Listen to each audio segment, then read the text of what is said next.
Bismillah ve salatu ve selamu ala Resulillah ve ala alihi ve sahbihi ve men vale. Jalal Suyuti'ninki Halifler Tarihi namlı kitabındaki dersimizin devamında bugün Ömer ibn Hattab radıyallahu anh'unki ahirki hayat minutlarından ders ötülatıdı. Hem Ömer ibn Hattab kask uçurab ölgendeyken, şehit olgandayken bir kısım sahabalarınki çüşüge kirgen hemde. Bu çüşlerde qandaq çüşler kirgen boğuydu, şunu bilip çıkayla.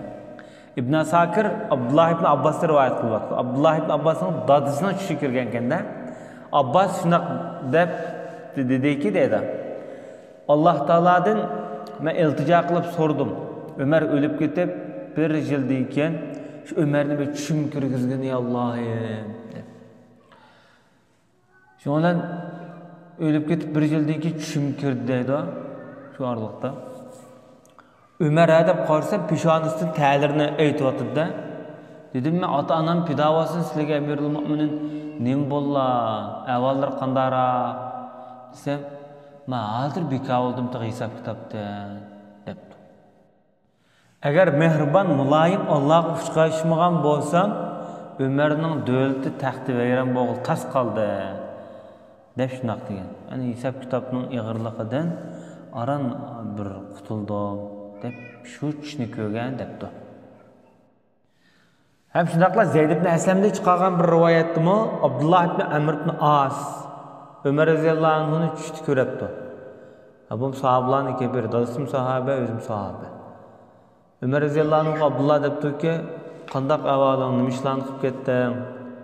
Degende ki Ömer radıyallahu anh'ı men sizlardan ayrılgan qanchalik oldu dep soraptı da. Sorap Abdullah cevap verip, o 2 yıl oldu ölüp ketkiler. Desem, ben hesaptan hazır kutuldum dep, ma haletimi çüş kögen dep. İbn-i Sa'd, Salim ibn Abdullah ibn Ömer'de rivayet kılışça, ensarlardan bir adamın mundaq degenligini anlagan edim deydi. Bu rivayet Ömer radıyallahu anh'unki nevrisi dep rivayet etkende. Allah'tan Ömer'ni bir çüşümü köysesken dep şunaq tilep kettim.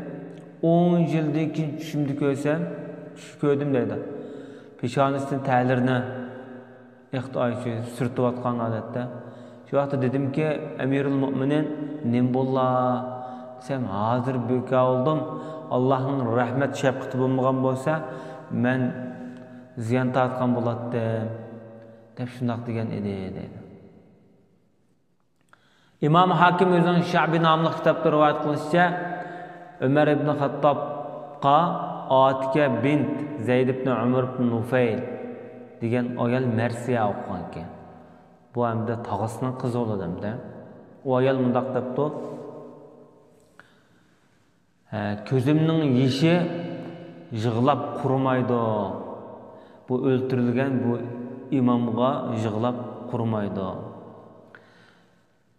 Bu iğir günlerde bu bütün hemimizin ustaz boğan bir çevendaz bir kahramanın ölümü bizni hakikaten azaplıdı. Bu kişi bolsa dinnin yardımcısı, çaresiznin başpanahi, mezlumlarının başpanahi idi. Dep koyanlar hem de müştaq musibet tatıdığan ya ki müştaq mezlumlarga qiyinchilik egilar kambag'allarga endi deb qo'yinglar. O'linglar endi, o'zingni yo'qotdinglar endi.